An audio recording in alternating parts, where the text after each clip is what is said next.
"I'm not here to beg," the boy said, his small hands wrapped around a battered suitcase. "I'm here to claim what my mother left me." In the mirrored lobby of Hawthorne Global, every polished surface reflected the same contrast luxury towering over a child who looked like he'd walked through a storm. His name was Malik Rivers, 12 years old, and he carried only two things that mattered: a creased letter and an old photograph. Security moved in fast, but before they could drag him away, Grant Hawthorne, the company's iron-fisted CEO, stepped out of the elevator. One glance at Malik's worn clothes, and he scoffed another scam, another headline waiting to happen. Malik didn't flinch. He slid the letter forward, his voice shaking with anger and grief.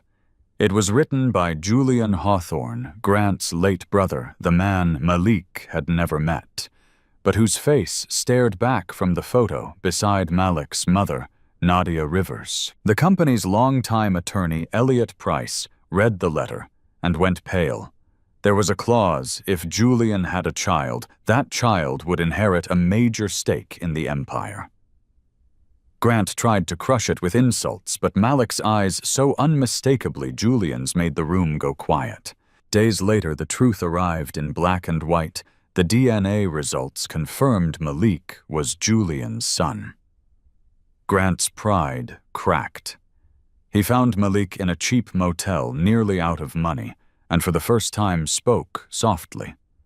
Malik didn't ask for revenge, only respect for the mother who worked herself into the ground to keep him alive. And when Grant finally opened the mansion doors, Malik stepped in, not just as an heir, but as proof that dignity can outlive poverty. The moment Malik's suitcase hit the marble floor with a dull thud, the lobby seemed to hold its breath, then exhale in laughter. Whispered judgments rippled through tailored suits like a cold draft. Who let him in? Another con artist. Two guards closed in their hands, already reaching for his arms, as if he were something that needed to be removed before it could stain the glass and gold. Grant Hawthorne didn't even try to hide his contempt. He looked Malik up and down, frayed cuffs, scuffed shoes, grief sitting heavy behind brave eyes, and his mouth curled into a smile that wasn't kind. "This isn't a shelter," he said, voice smooth as polished steel. "You don't walk into my company and demand a fortune because you found an old photo and a sob story." Malik felt heat rise in his throat, not from fear, but from humiliation. Sharp, burning, familiar. It was the same feeling he'd swallowed on nights when his mother, Nadia Rivers, came home with her feet blistered and her smile exhausted, pretending everything was fine, so he could keep believing tomorrow might be gentler. He remembered her hands shaking as she folded that letter and pressed it into his palm, like it was the last piece of her heart. "If you ever have to use it," she'd whispered, "stand tall. Don't let them make you small." "Call the police," Grant snapped, turning slightly as if Malik had already stopped existing. "This is extortion. Get him out." The guards tightened their grip. Malik's chest tightened, but he refused to bow his head. He forced the letter higher, his small fingers trembling, not with weakness, but with the weight of everything he'd lost. "I'm not stealing," he said, voice cracking, then steadying. "I'm telling you the truth." For a split second, Grant's eyes flicked to Malik's face, just long enough for something uninvited to stir beneath his certainty. The resemblance was a ghost he didn't want to see. And across the lobby, Elliot Price's expression changed, as if he'd just heard a door unlock somewhere deep in the past. Elliot Price didn't rush forward like the others. He moved the way a man does when he's afraid of what he might find, slow, careful, as if the air itself could cut him.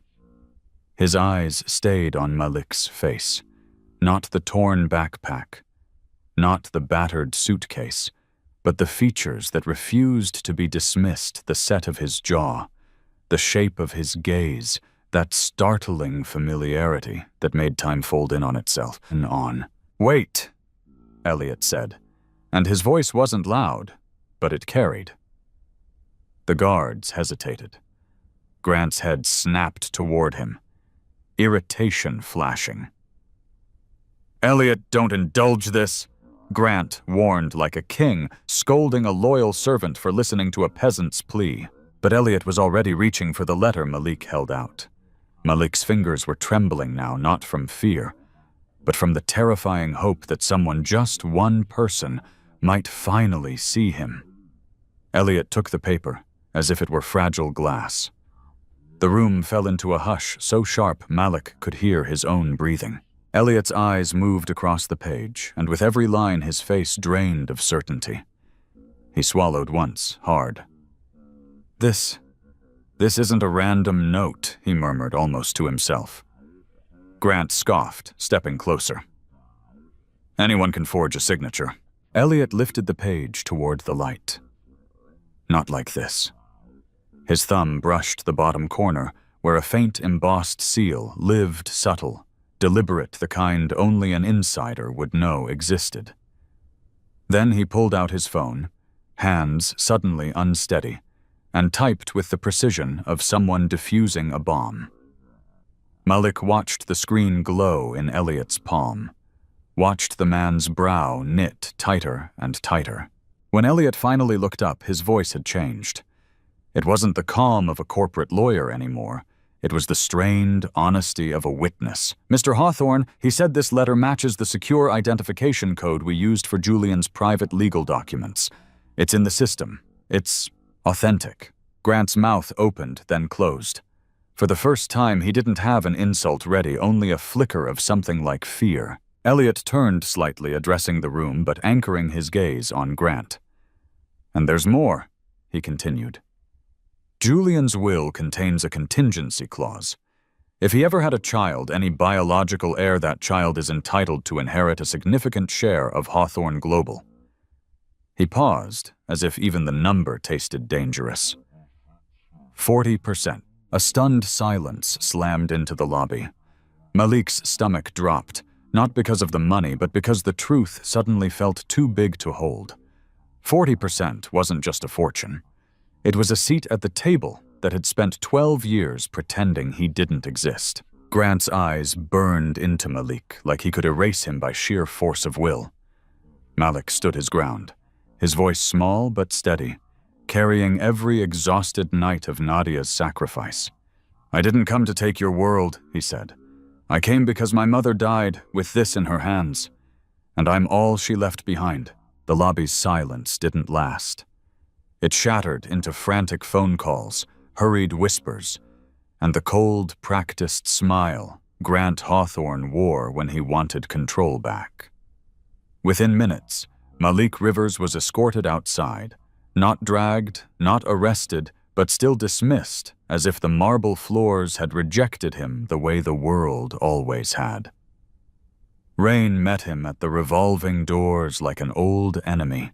He walked until his legs ached, until the city lights blurred into water, then pushed open the door of a cheap motel that smelled of bleach and old cigarettes. Inside, Malik emptied his pockets onto the bedspread, a few crumpled bills, loose change, a bus ticket folded too many times.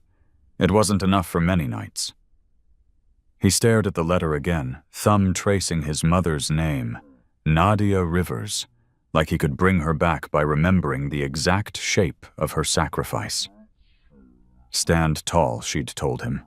But standing tall didn't stop hunger, didn't stop loneliness, didn't stop the fear that tomorrow would slam the door just like today. Back at Hawthorne Global, Grant paced his office like a man trapped in his own shadow. Elliot Price's words kept looping through his mind, authentic 40%, Julian's child. But it was Malik's eyes that haunted him most. Those eyes weren't pleading. They were accusing without saying a word. Grant tried to drown it in logic. Set up the DNA test, he finally snapped, as if barking orders could silence his conscience. If he's lying, I want proof. If he's telling the truth... His voice faltered, and the sentence died there. 2 days later, in a sterile clinic with humming lights, Malik sat rigid in a plastic chair, while a nurse swabbed the inside of his cheek. Grant watched from across the room, arms folded tight, jaw clenched so hard it looked painful. Malik refused to shrink under that stare. "My mom didn't raise a thief," he said quietly. "She raised a survivor." When the results arrived, they came in a plain envelope. No drama, no headlines, just paper that could break an empire. Grant tore it open with fingers that suddenly felt too large, too clumsy. His eyes locked onto the number and didn't move. Probability of paternity 99.99%. For a long moment, he didn't breathe. Pride tried to rise, angry, defensive, but something heavier drowned it, the truth that a child had been living in the margins of their wealth, and Julian's blood had been sleeping in a motel bed with an empty stomach. Grant looked up at Elliot, and for the first time, his voice was stripped bare. "Find him," he said. "Now." Grant Hawthorne found Malik Rivers the way you find someone the world has been trained to overlook, by following the places where hope gets cheap. The motel manager pointed down a dim corridor, and Grant walked it with a stiffness that wasn't power anymore, but shame. When he knocked, the sound was too soft for a man who owned half the city. Malik opened the door an inch, chain still latched, eyes narrowing with the reflex of a kid who has learned that kindness often comes with a hook. "You again," Malik said, voice flat. Grant held up the envelope, the DNA report trembling between his fingers like a confession. "You were telling the truth," he managed. The words tasted strange, as if his mouth had never been built for humility. Malik didn't smile. He didn't celebrate. He just stared at that paper, then past it, like he could see his mother's last breath floating somewhere behind Grant's expensive suit. "I didn't want your apology," Malik whispered. "I wanted you to stop calling my mom a liar." Grant's throat tightened. "Nadia Rivers," he began, and Malik's eyes flashed, raw, wounded, protective. Grant swallowed and corrected himself. "Your mother. She deserved better than what we assumed." The chain clicked free. Malik stepped back, letting Grant into a room barely big enough for regret. On the nightstand sat Malik's only treasures, the letter, the photograph, and a worn hoodie folded like it mattered. Grant's gaze caught on Malik's wrist as the boy reached for the report, then froze. There, just below the sleeve line, was a faint crescent-shaped birthmark, pale against deep skin curved like a sliver of moon. Grant's breath hitched. His own brother Julian had carried the same mark hidden beneath a watch for years, joking that the Hawthorne men were branded by the sky. Grant had mocked it once. Now it felt like a seal pressed across generations. "Show me," Grant said softly, and Malik stiffened, suspicion flaring. "No," Malik snapped. "I'm not a specimen." "You're not," Grant replied, voice breaking around the truth. "Your family." Malik's jaw trembled as he pulled back his sleeve anyway, defiant, furious grieving, and the crescent gleamed under the flickering light. Grant didn't touch it. He didn't need to.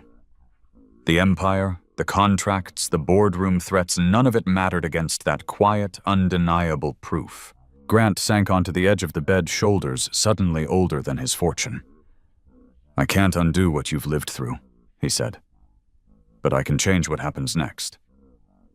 He looked up, and for the first time his eyes didn't measure Malik as risk or scandal, only as a boy who should never have been alone. "Come with me. Not to the company. To home." Malik's voice cracked. "Home died with my mom." Grant nodded, and the nod was a vow. "Then we'll build you a new one," he said.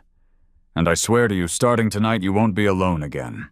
The next morning, the mansion felt too quiet until the outside world came crashing in. Headlines exploded across screens like fireworks made of cruelty. Motel boy claims millions, dead woman's long con gold digger's secret son.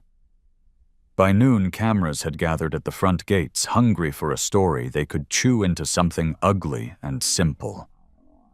Grant Hawthorne's PR team begged for silence, for strategy, for statements written by lawyers. Malik Rivers listened from the top of the staircase, his stomach turning as strangers dissected his mother's name like it was gossip, not a life. Nadia Rivers. A woman who had held him together with blistered hands and quiet prayers. A woman who had died tired. When Grant finally walked him into the conference room, bright lights, microphones, rows of polished faces, Malik's knees wanted to buckle. He smelled cologne and expensive impatience. He felt every eye trying to decide whether he was a victim or a threat. Grant sat beside him, jaw tense, ready to shield the family brand. But Malik wasn't there for the brand. A reporter's voice cut through the room. "Was your mother paid to trap Julian Hawthorne? Did she plan this?" Malik's hands curled into fists beneath the table. For a second he saw his mother in the dim kitchen of their apartment counting coins at midnight, whispering, "We'll be okay." He leaned forward, and when he spoke, his voice didn't shake the way his body did. "My mother worked 3 jobs," he said, each word landing like a stone. "Morning shift at a diner, cleaning offices at night, weekends doing laundry for people who never learned her name." The room stilled. She didn't trap anyone. She didn't even use the letter when she was alive. She kept it folded for 12 years, like it was a last resort because she believed pride was cheaper than begging. Someone scoffed. Malik's eyes burned. "You want a headline? Here's one." She died exhausted. Not rich, not famous. Exhausted. And I carried her hospital bracelet in my pocket because I didn't have anything else to hold on to. He lifted the worn photograph, his thumb brushing the edge where his mother's smile lived. "So don't you dare call her a gold digger. She never dug for gold, she dug for my future." Silence swallowed the room. Malik felt his throat tighten, but he kept going softer, now sharper in a different way. "I didn't come here to be your scandal. I came here because she's gone, and the truth is all I have left." Grant's chair scraped back. He stood slowly, deliberately, then placed a steady hand on Malik's shoulder. His voice, when it came, was stripped of arrogance. "We were wrong," he said to the cameras. "And we will not let Nadia Rivers be dragged through the dirt to protect our comfort." Malik didn't look at Grant, not yet. But for the first time as the flashbulbs popped like thunder, he felt something shift, like the world had finally been forced to listen. That night, when the cameras finally drifted away and the mansion settled back into its expensive silence, Grant Hawthorne stood alone in his study with the DNA report in one hand and Malik's words echoing in his skull like a verdict. He stared at the city through the window glass between him and the world, and realized he'd been living behind the same kind of barrier for years, wealth thick enough to muffle other people's pain. On the desk sat an old framed photo of Julian smiling in a way Grant had always dismissed as soft. Now that softness felt like the only thing in the room that wasn't lying. A soft knock broke the stillness. Malik hovered at the doorway, not timid, just careful like someone who'd learned that welcome can turn into leave without warning. Grant didn't tell him to come in. He didn't know if he deserved that kind of authority anymore. "I didn't say those things for you," Malik murmured. "I said them for her." Grant's throat tightened. He nodded once, slow. "I know," he said. And then for the first time in his life, he let the sentence finish without armor. "And I'm sorry." The words landed awkwardly, unpracticed, but real. "I looked at you and saw a problem, a threat, a headline. I didn't see a boy carrying his mother's last breath in his hands." He swallowed hard.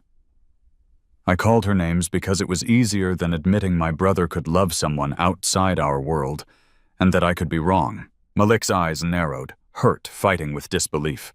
"Sorry doesn't bring her back." No, Grant admitted, and his voice cracked on the truth. "But it can change what happens next." He set the report down like a weapon he refused to use. I spent my life believing money was proof of worth, that if you didn't have it, you must have failed. That's what I told myself. So I wouldn't have to look at people like your mother and feel anything at all. For a long moment, Malik didn't move. Then his shoulders lowered a fraction, just enough to show how heavy he'd been holding himself. Grant took a breath as if stepping off a cliff. I can't erase the way I treated you, he said, but I can face it. I can tell the board. I can tell the world. And if anyone tries to shame you again, if anyone tries to bury Nadia Rivers under their cruelty, I will stand in front of it. Malik's voice came out quiet, raw. Why? Grant's eyes didn't flinch this time.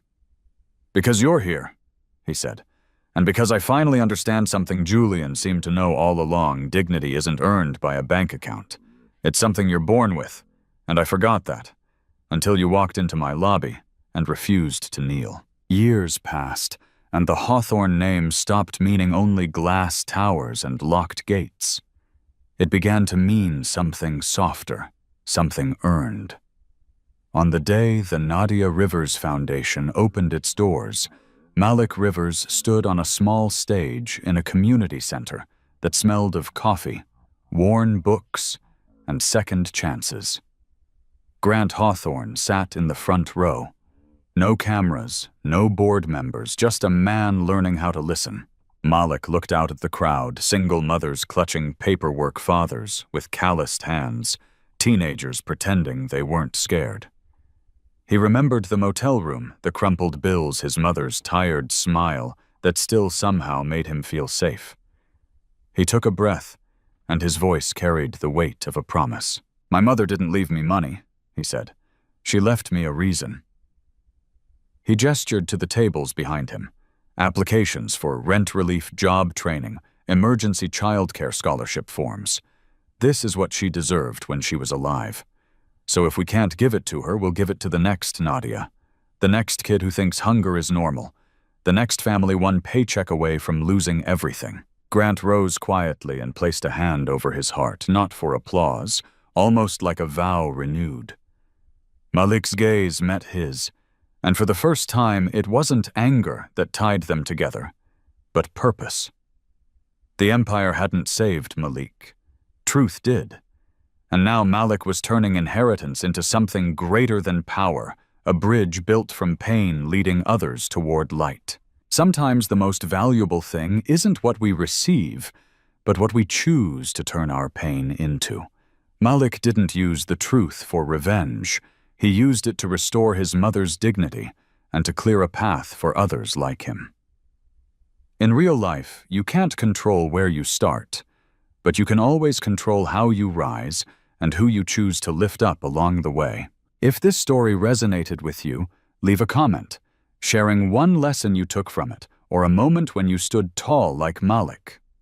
And if you'd like to see more stories that are moving, dramatic, and thought-provoking like this one, don't forget to subscribe to the channel and turn on notifications so you won't miss the next episode.